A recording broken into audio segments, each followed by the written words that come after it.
Let's take a look at our top story this hour. Nepalese government has decided to prorogue the parliament during the ongoing budget session, even as trouble mounts for Nepalese Prime Minister KP Sharma Oli, who is now said to be facing one of the toughest crises of his political career.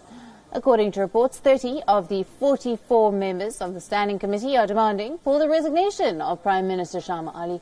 All of this just within the span of a fortnight of Prime Minister Sharma Oli having brought about a constitutional amendment redrawing the map of Nepal.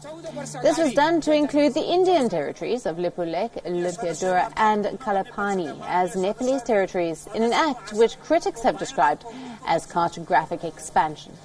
KP Sharma Oli is under pressure for his remarks that India is plotting with his rivals to topple his government. According to sources, Prime Minister Sharma Oli is planning to bring about an ordinance to save his chair. He has already proposed to prorogue Parliament today while the budget session was in progress to evade a trust vote. And with this, the ordinance, he intends to change the rules which will be applicable when a party splits. 2 years ago, Prime Minister KP Sharma Oli had joined hands with his former Prime Minister Prachanda to form a unity government. The two rivals had struck an agreement that they would occupy the post of Prime Minister by turns. But 6 months ago, Prachanda had made a statement that he had agreed to let KP Sharma Oli continue as the Prime Minister for the complete tenure of 5 years. But with the recent comments made by KP Sharma Oli that Prachanda is being instigated by New Delhi, pressure is growing on him to either provide proof for his allegations or step down from his post. Prime Minister Ali, interestingly, has also declined to meet Prachanda alone, but has instead agreed to meet him along with 4 other leaders. India and Nepal have always shared close ties, which recently by the Indian Defence Minister Rajnath Singh had been described as ties of bread and kinship. The sharp, unfriendly stance displayed towards India by the Nepalese Prime Minister is said to be at the behest of Chinese debt diplomacy, which has made Nepal behave as a pawn of China in the larger game orchestrated by Beijing.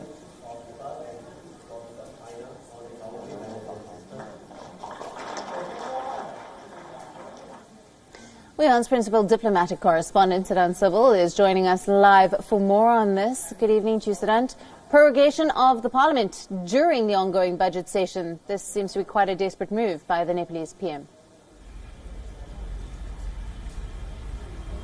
Well, it's a political move, a move through which he does not has to face the no confidence motion in the parliament, because the parliament continues and there is also chances of an ordinance which he can bring in now, because that is possible through this measure. The cabinet led by the Nepali Prime Minister KP Sharma Oli had given the proposal to the president, and the president had immediately approved it. And we know that even as we speak, the standing committee meeting is taking place of the ruling Nepal Communist Party. It took place last week as well. It took place this week as well. But what is interesting is that KP Sharma Oli is not very keen on being part of it, given the fact that he has faced criticism against him by the co-chair of the Nepali Communist Party, Prachanda, who clearly has said that he would like the Prime Minister to resign. In fact, after the Sunday's comments where the Nepali Prime Minister said that New Delhi wants him to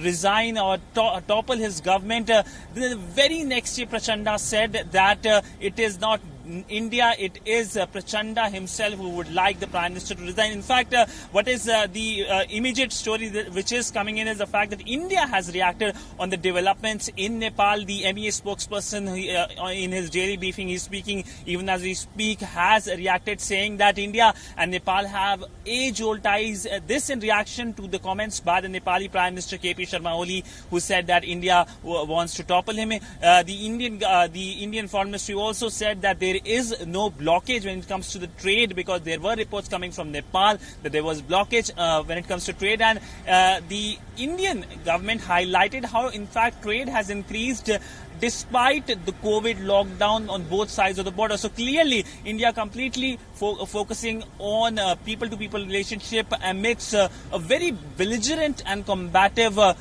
Prime Minister of Nepal, KP Sharma Oli, who in the past as well has made many anti-India comments. But a lot of political fast-paced developments in Kathmandu today. Very much for that report. That's our principal diplomatic correspondent, Sybil, bringing us the latest there in Nepal.